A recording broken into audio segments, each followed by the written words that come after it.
Welcome to the It's Not That Hard to Homeschool podcast, where homeschooling is made easy and enjoyable. Hey there, homeschool heroes. I'm Lisa Nearing, your host and fellow homeschooling adventurer. I'm thrilled to share tips and stories that will help you confidently, competently, and even contentedly navigate homeschooling. So let's jump in and make this journey a whole lot of fun. Self-paced, no prep for you. It's the homeschool math curriculum I wish I'd started with sooner. Try it free today. Just head to ctcmath.com. That's ctcmath.com. You're going to breathe easier. Hello, everybody. I'm so glad you're here. Now, recently we did a podcast on the importance of eating together, and apparently it struck a chord with you all because we had some great downloads from that podcast. Today, we're back with another episode on food and so much more. I'm your host of the Not That Hard to Homeschool podcast, Lisa Nearing, and I believe that you can confidently, competently, and yes, even contentedly homeschool your kids.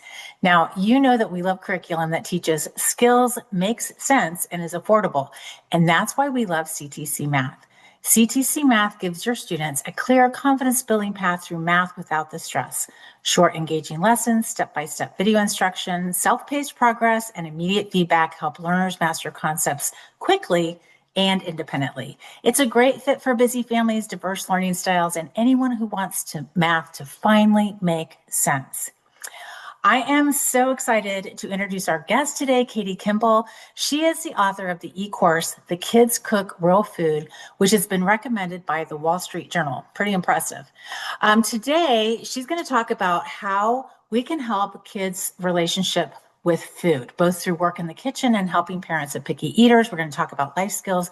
We might even talk about entrepreneurship and some other kind of things too. She's a former teacher, two-time TEDx speaker, writer, mom of four, and creator, again, of the Kids Cook Real Food course, Teens Cook Real Food course, Life Skills Now, virtual summer camps, and she blogs at Kitchen Stewardship. Plus, she's got 4 kids at home. Her mission is to connect families around healthy food, teach every child to cook, and instill those all-important life skills. So stick around. It is going to be a great show. Katie, I'm so glad you're here. Thank you, Lisa. I got to shorten that bio. Oh, wow, yikes. I am apparently addicted to new ideas and trying new things. I think it's great. I just wanted everybody to get a really good sense of what you're bringing to the table here, pun intended. Katie, tell us about your family and how you got into talking about cooking. You know, I started my adult life with like Hamburger Helper Girl, like bottled dressing. Everything was just what was on sale. It was Yeah. all about the budget. My mom was a couponer, and so that was what I did. And when I, had my first, I realized, holy cow, like every bite this little tiny 8-pound person is eating, and that I am eating to feed him first, is like so important. And it Yeah. just it felt like I was, had this weight on my shoulders and I had to figure it out. And so that's when we slowly started changing the way we ate to Mm. more real food, more like from the earth stuff. And then I started writing about it online and teaching other moms like how to just think about the research and what's healthy and what's not. Everything's so confusing. How do we eat well but still save the budget, for example? Um, and Yeah. then and then I'm a teacher. I'm a teacher by trade. I'm a teacher by heart. And so I realized that a lot of the moms in my audience were saying, Katie, I really want to be healthy, but my mom never taught me to cook. And Mm. I'm like, oh my goodness, that means they're not teaching their kids to cook. Right. And I'm barely managing teaching my kids to cook. So I thought this is like a huge gap that Yeah. needs to be filled. I need to, I thought I can do this. Like I felt really called to help moms get their children into the kitchen. And it was super practical at first. Like moms need help around the house. Kids need to have these skills when they launch, period, end of story. But now I've been doing it 10 years and we've seen such incredible results. I saw them first in my own home with my kids building their confidence. Mhm. in cooking, and that confidence spilled over into every area of life. Like we don't have one confidence bucket. When you feel good about what you can do, you do Mhm. better socially and academically and in all their extracurriculars.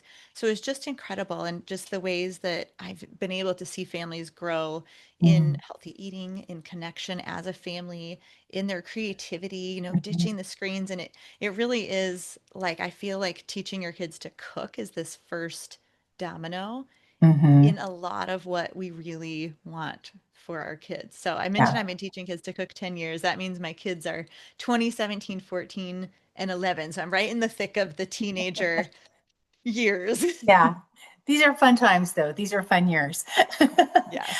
I love how you start with cooking as a foundational life skill because we all eat. And Yes. if you can feed yourself and feed yourself well, it just opens up so many opportunities. Wouldn't you agree? Oh my goodness. There's no contest for me Hmm. that it's the foundation. I think we spend a lot of time, effort, and money in our society on athletics, Yeah. academics, fine Yes. arts, and we say like they need to learn team building and they need to learn confidence. And I think all that's great and it does build confidence, Right. but it doesn't translate to the real world as Hmm. well. And it's also not something you do every single day. Right. And it fits every single personality. Like not every kid is going Hmm. to be an athlete. Not every Yeah. kid likes math. But everybody eats. Yes. And therefore, they need to figure out how to get food on their table. And if Yeah. that, frozen pizza and ramen noodles are fine, well, I'm probably not the person you should be talking to. But if you want them to I like was at like, least, well, I don't know. if you want them to eat like a vegetable here and Yeah. there and cook with some real meats and, Yeah. make their own rice instead of ordering it through DoorDash, then it is the foundational skill because it opens up so many doors. Right. And it's easier on the budget, honestly. I think good food is expensive. Let's not say that it's cheaper because it's probably not. But when you're door dashing or going out to eat all the time and you're paying tip and all the kind of things, it really adds up very, very quickly. You don't have leftovers. And so then it just gets into a cycle of ordering out all the time. How old were your kids when you started teaching them how to cook? Were they 18 months. little? Yeah, 18 months. Yeah. Wow. What did you start with? I start with just a dull butter knife and the skills of spreading or cutting soft things. So I have this Oh, precious good. picture of my oldest son. He's 20 now, and he's 18 months old, and he's sitting at his little kid table with this Yep. dull cheese knife, Yep. cutting cooked potatoes for potato salad and hard-boiled eggs. I love it. How simple. Now, Mhm. I probably wouldn't have said, oh, you're teaching him to cook with that, but you absolutely are. And I've looked at a lot of cooking curriculums, and one of the first things they start with is how to use a knife. Yeah. Such a foundational skill in life, really.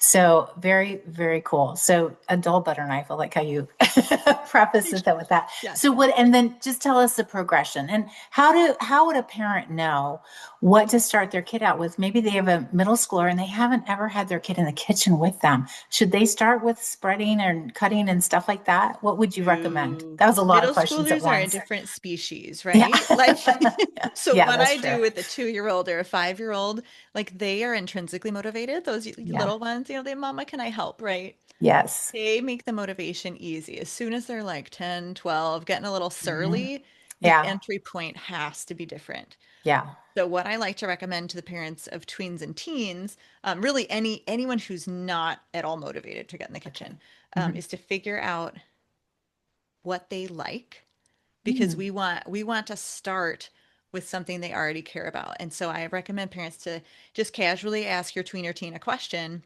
especially, by the way. So here's your opportunity. The next time one of your older kids says, "Bleh, like I hate this meal. This is not my like. This is gross. I don't want to eat this. Why do you?"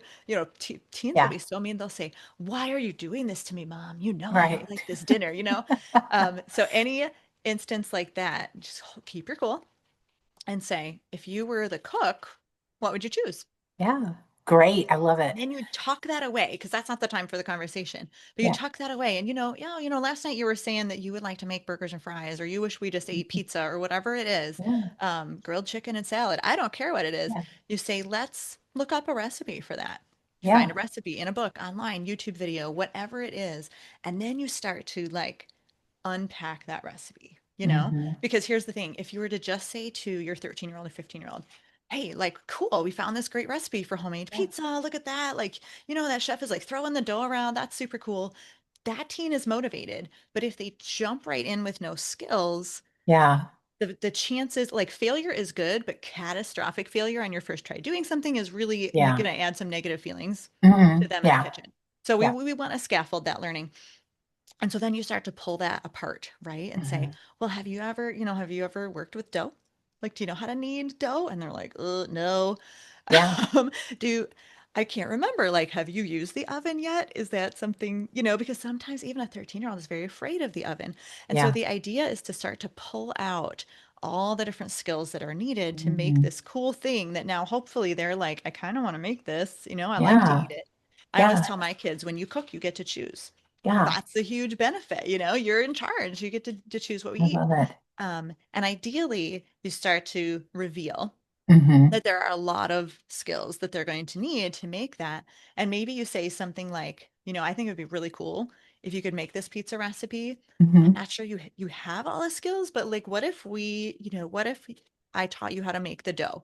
I'll teach you how to Hmm. measure flour because that's different than sugar. You're not supposed to pack it Yeah. like a sandcastle, and teach you how to knead the dough. And like, I can do the rest of it. We can work Mhm. together and we'll make pizza. And Yeah. then you create a couple manageable skills.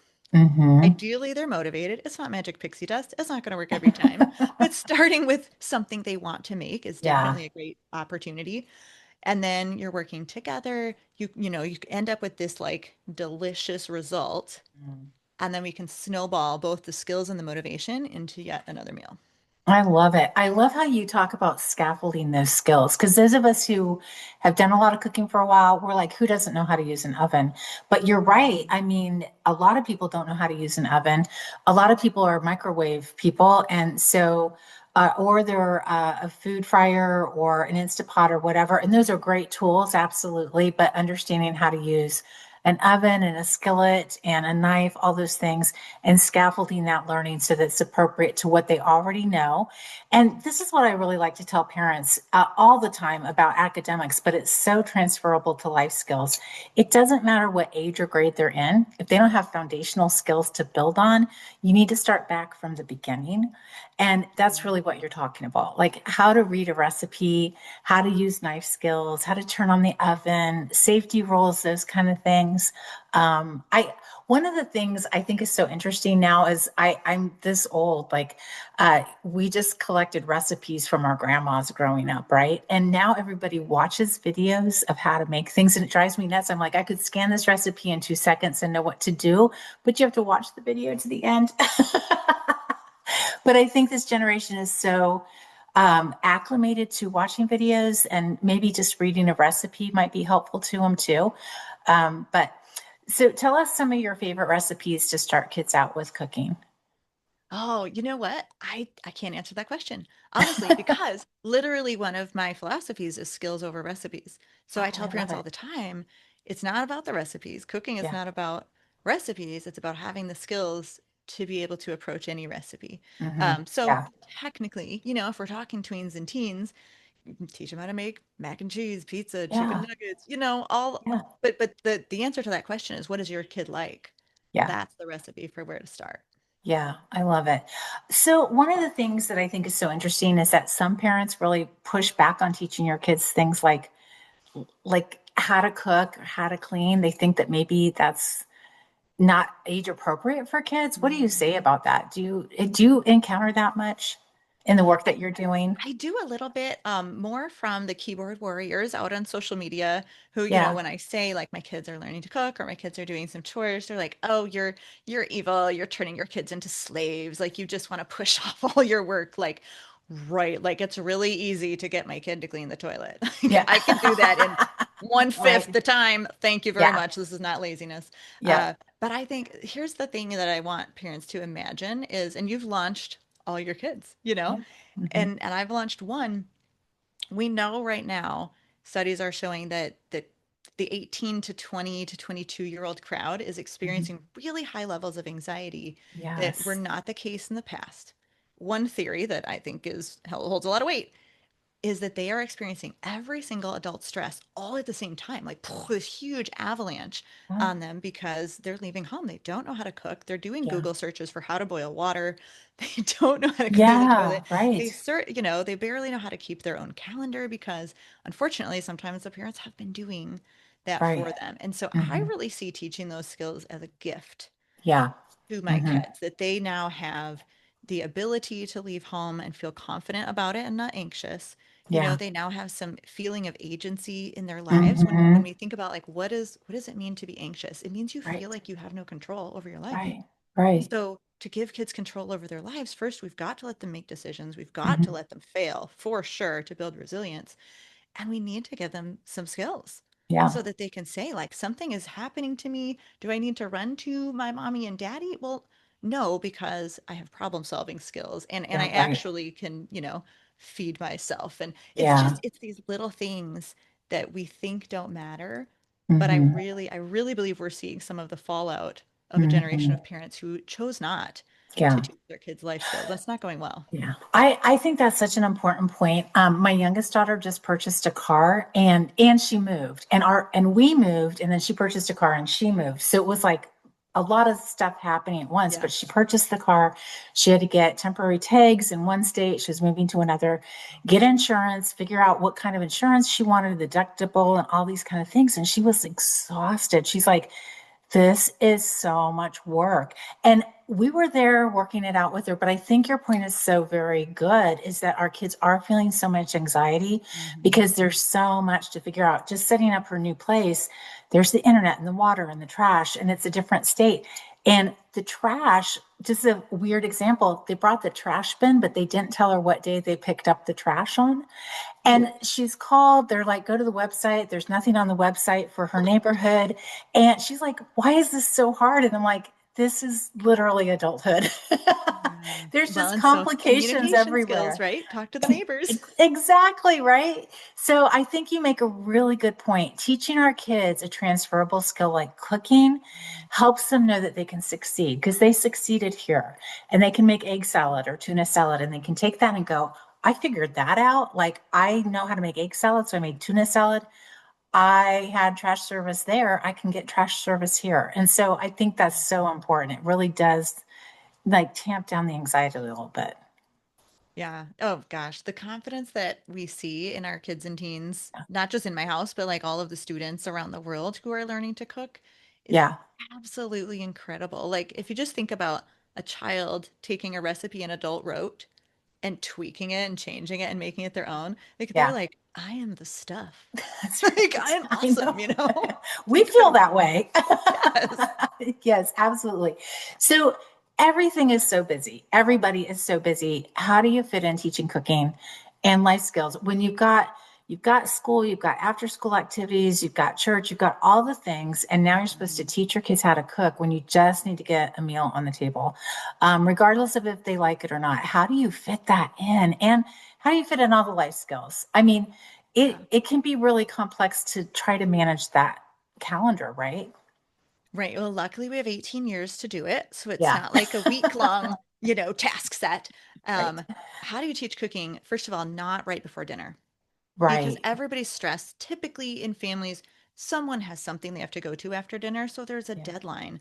And Hmm. and tight timing and high stress is not a good teaching moment. Yeah. That's a great So, point. but it's like the natural one. Oh, like when Yeah. I'm in the kitchen, I'll Right. just grab a kid and I'll teach them how to do this. And then like things explode and the kids, not Yeah. things, tempers explode.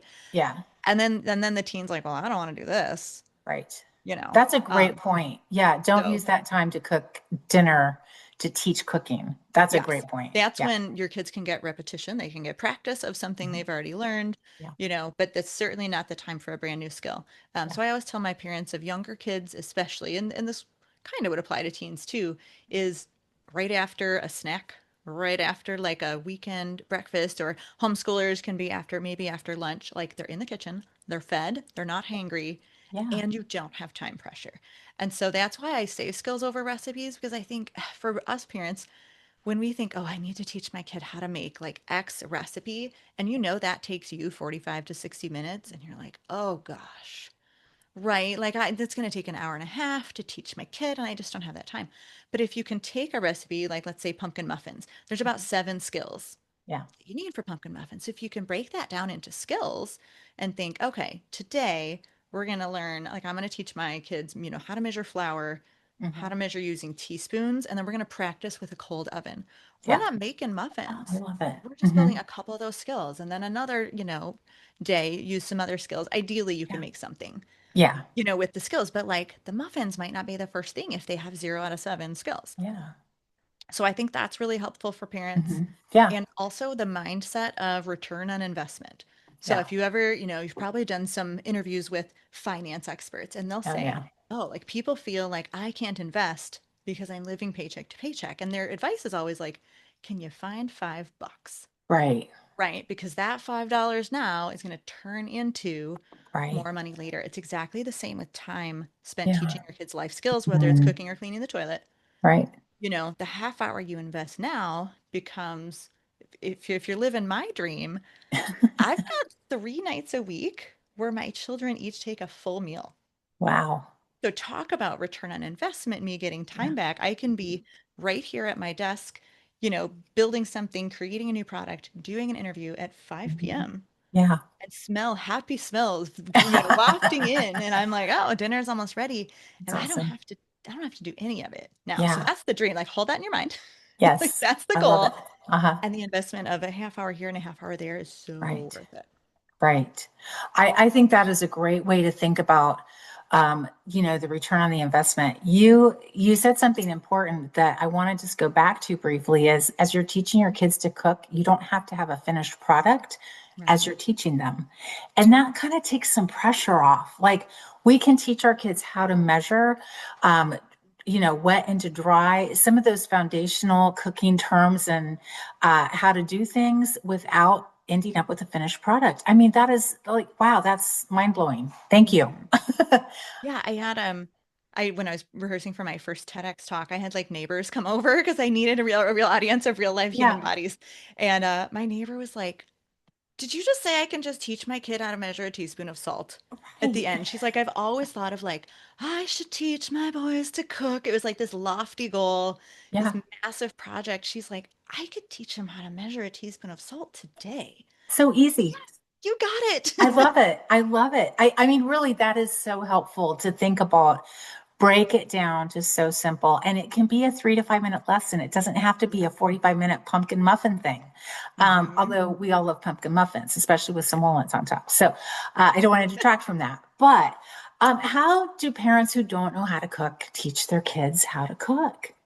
Well, you hire me. No, But I I mean, love that. That's what your courses are yeah, for. it's true, it's true. And so many parents will say, like on the down low, like, don't tell anyone I'm learning along with my kids. I'm like, good. I Like, and love let the it. kids know. The kids, I mean, I That's think it's right. such a beautiful thing for Yeah. our children to see that we are lifelong learners. We are Right. vulnerable and humble, and we're learning Yes. too. And they take great joy, especially the younger ones, probably teenagers too. They take great joy in like reminding the parents that their knife skills are not optimal. Like, Or they didn't clean something just right. yeah. Yes, I think that's helpful. When your kids see you learning right around it, that teaches resiliency. That Yeah. teaches you're teaching your kids being an autodidact is really something to strive for. You want to be a lifelong learner. You don't need formal education to continue equipping yourself with real world skills. That's Hmm. a great idea. So just learn right alongside your kids. And the Yeah. cool thing is, your kids are probably going to gain more skills in certain areas than you are, and then you can teach each other, which is super fun. Absolutely. And sometimes, I mean, by the time you're parenting, especially tweens and teens, like you've been at it a while, you're a little exhausted. New things are not quite as exciting, you know? Yeah. So, like, I think about when we filmed Teens Cook Real Food, we had this whole day with a chef in his cafe. It was super fun. And he taught the mother sauces, he taught the knife skills. Like, I kind of had him do the chefy stuff. Yeah.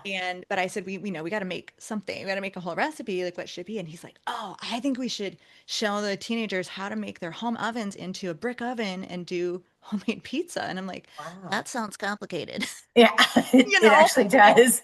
Do um, you need bricks? yes, you do. Okay. So yeah, so see, you and I, we're both like, we're in mom brain and we're like, Yeah. what? Buy bricks? Where? Where, right? Roadblocks? Don't like this. Too much work. Flour all Yeah. over the kitchen. Yeah. Teenagers are like new, novel, messy, Yes. hot, dangerous. Yes. You know? Bricks? Yes. Yes. So it's hilarious. Like we learned that and I'm like, well, I'm never gonna do this at home. The next week, my teenagers are like, because we had to learn to throw the pizzas, which that What? sounds like throwing in the air, which we actually Yes. did learn that too. But to throw the pizza means to slide dough, unbaked dough, off of a pizza peel or an upside down cookie sheet into your oven that is hot. And if you miss, you have a pile of mess of dough Uh-huh. in your hot oven that's completely stuck because it immediately sticks to whatever it Yeah. touches. And I'm like, I don't know if parents are going to like this, but the teens love it because their brains are different than ours. So, like, yeah, Right. my teens, again, they were making it the very next week in my house. Love And I'm it. like, this is so cool because I thought I'm never going to do this at home. Right. It's too much work. But they don't mind because it's still fun for them because it's It's still new fun. and novel. Hmm. I think that really teaches the life skill of failing forward too. And I say this all the time. Failure is not an endpoint on the timeline. It's just one point on a very long timeline. And if we can fail with our pizza peel and have a blob of dough in the oven, honestly, teens are probably going to eat it any which way. Yes. Um, The calzone. so I know they're just going to make a calzone or something out of it. But I think it's important to let your kids get messy and make mistakes because Yeah. they're not out a lot of money, they're not out a lot of time. It's just part of what they should be doing is figuring out it didn't work that way, do the scientific method, rewind, where are you going to change things and start again. That's a great life skill right there. Oh gosh, yeah. So many easy opportunities for failure in the Yeah. kitchen, whether it's a little nick or cut or burning Yeah. something. Like you learn so much so quickly. And I always tell parents, like, it's so much better for your kids and teens to be making those little mistakes at home where, Yes. it's your budget. Not that I want anyone to be wasting money, but it's a few Right. bucks here and there. And for Right. a 20-year-old, that's devastating. It is. It can really But make our a food difference. budget is okay and we can talk Hmm. them through it. We might be able to give them some ideas, like you Yes. said, to kind of, you calzone your pizza Yeah. and help them through it and sort of be there. I don't know, like I have a really high temper. And so if I were to drop a whole pizza into the oven, I would not be kind to myself at all. But when you know that your child is doing something difficult, you're like, it's like much easier to be their rock and be It their is. emotional, like safe space. And so why not learn all that stuff while they're still Yeah. under your roof, you know? Exactly. You touch on an important point, and that is letting your kids kind of play in the kitchen. How do you incorporate that more into life? Like I mentioned at the beginning of the podcast, we just did a podcast on eating family dinners together and how important that is for stability and how Yes. kids stay off of drugs and have higher grades and more connected just from sitting around the family table together. And this was one of the interview questions you had sent over. I hadn't considered that as a time of play, but tell me kind of your ideas about all that. And like you clearly playing in the kitchen a lot with your kids. Yeah, yeah. I mean, I call for the younger kids, I call the kitchen is the best playground Hmm. Yeah. for practicing all sorts of skills.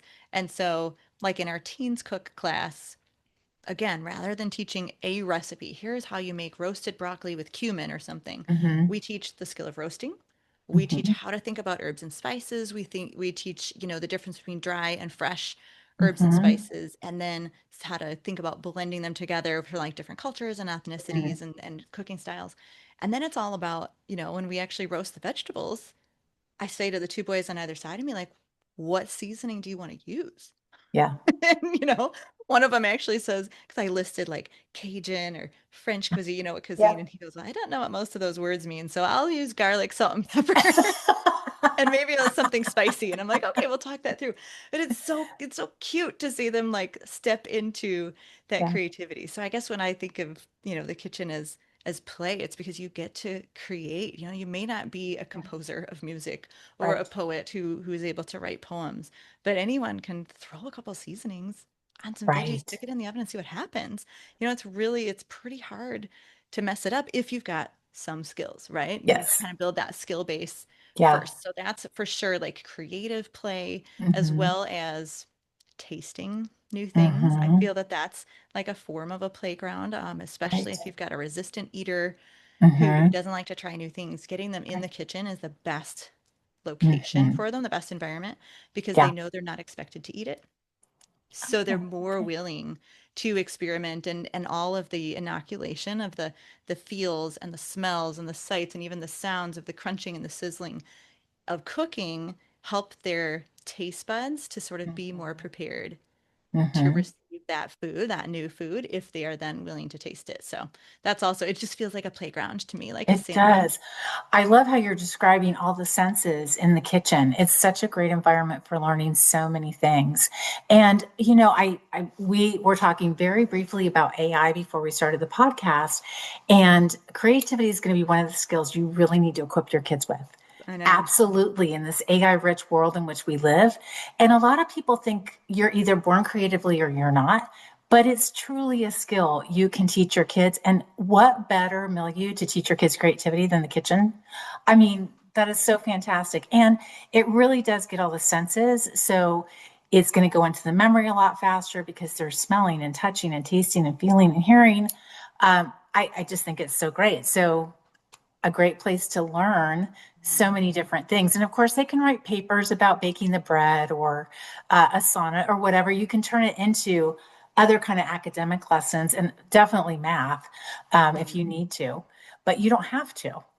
Right. And geography is really easy too, like the Yes. foods of different locations. Yes. There's this wonderful book called Salt, Fat, Acid, Heat, and there's this Oh. huge fold out wheel of cuisines from around the world and the seasonings that they use. And I think that would be such a great activity to overlay on a world map, because you Mm-hmm. can pick something like cilantro or cumin and go, wow, like cilantro is really common in Mexico and Central America and Yeah. also in India. They're Wow. so far away geographically. And cumin Wow. is similar. It's in, like Mediterranean and Greek food, but then also in, Mm-hmm. Indian and some Asian foods. And you go, this is really fascinating. And I Yeah. think it could get kids like curious brains going. Yes, I have a book I just started called Salt about the salt routes and how it changed history. So there's a lot of great books you can read about cooking and food and just how important it was around the world too. So tell us a little bit about your courses. What can parents expect when they go purchase one of your e-courses? Are there multiple lessons? Do they watch videos? How interactive is it? Can the kids do it on their own? Give us the scoop. Yeah, all of what I do is through video. Definitely some written stuff too, but everything is video because food is so visual and Hmm. so step by step. And you mentioned earlier that, kids are watching a lot of videos of food production. And Right. I love that because I think it opens up their world to Hmm. different seasonings, different ingredients, and styles of cooking that maybe they would never have thought of before. But it's really hard to actually learn how to do something because the people making those videos, they're moving very quickly. They're trying to pull you in. They really just want ad revenue and they want you to watch Right. another video, right? They're not Yes. slowing down to say, hey, you should hold the knife with your fingers here and you should hold the Hmm. food. They're Right. just chopping away, right? Copying. And so they're wonderful for motivation and expanding one's world. They're not that great for teaching. And so I take great pride in slowing down and using really Hmm. kid-friendly language in the Kids Cook course, and very much meeting teens where they are in the teen course. So in the kids Hmm. course, we serve ages 2 to 12 with the videos, and there's a beginner, intermediate, and advanced levels. So, where whatever age your kid is, they can kind of jump in and maybe go a little backward if they're missing some skills. Those are very much created to be used in a family with Okay. the adult right there working along with them.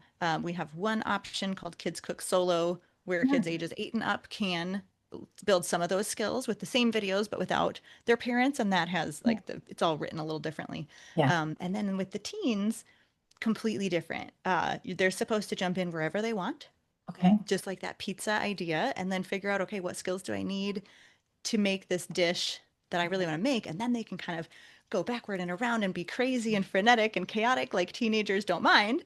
Yes. The teens can definitely do it without their adult or with their adult. We've seen both we did testing families, like 50 Hmm. testing families, make our course better. And usually, Hmm. like the younger end of teens, the adults would kind of be there with them. But then, like 16, 17, 18, they're kind of just Hmm. jamming on their own. And so the Kids Cook course, skills over recipes approach, same with the Teens Cook, but the Teens is about 4 times bigger. because it's Okay. really everything a young adult would need to know to set up Nice. shop in their own kitchen. Yeah, I wanted to share a quick vignette from when my youngest daughter went to a small private Christian college on the East Coast. She was in a floor and she registered late, so she ended up on a freshman dorm floor, and she kept getting sick eating in the cafeteria. So she would just go buy ingredients and make soup on her floor, and all the kids on her floor would come with their little bowls and spoons when they Oh, smelled the soup and ask if they could have soup with her. And I thought it was very fascinating. They shared with her how they knew how to cook. And it was really, they figured out how to boil an egg or three different ways to enhance ramen noodles. oh But yeah. nobody really talked about making a soup stock. And they were just amazed she could make homemade soup. And she's like, it's a basic soup stock with some vegetables and a little bit of meat rather thrown in, but they hadn't even conceived that you could do that. So I just want to encourage parents, go get Katie's courses and give your kids this foundational knowledge of how to cook. Because my point with that is not only could she feed herself, and others, but it created a community aspect that wasn't there before. And so it just goes so beyond the vegetables and it creates community, and people desperately need community right now. So Mhm. these kids' cooking courses go far beyond just how to peel a potato. They're how to create culture and community where you live. And so I highly recommend them. Go check out Katie's courses. We'll have them in the show notes so you can find them easily. Katie, what is a great book you've read recently? And what's one thought you want to leave with our listeners? Mm, you didn't tell me this question was Oh, coming. I'm sorry. Or a book you have read in the last 20 years. I'm actually halfway through. I think your audience would appreciate this. It's a fairly new book called Sincerely Stoneheart, and it's written in the style of the Screw Tape Letters, Okay. but for women in our culture. And Oh, so fun. it's a lot about like screens and social comparisons and how that's really Wow. pulling women away from God. And it's fascinating. Wow. Oh Yeah. man, that we could have a whole conversation about that too. I wrote that one down. Thank you. What's one parting thought you'd like to leave with our listeners? Yeah, I mean, I would want parents to hear that it's not as hard as your brain is making it feel to teach your kids life skills and to keep that goal in mind that you really want to launch kids who are confident in themselves, who believe that they can do hard things and that they can solve problems. And that's really what we want. It's what we want all of our parenting to do. And Mhm. it's so simple with the skills that you are already doing every day in your home. You just got to share them. Yeah, thanks, Katie. It's been great talking to you. You guys check out the show notes, and we'll see you next time on It's Not That Hard to Homeschool. Till later. Bye, everybody.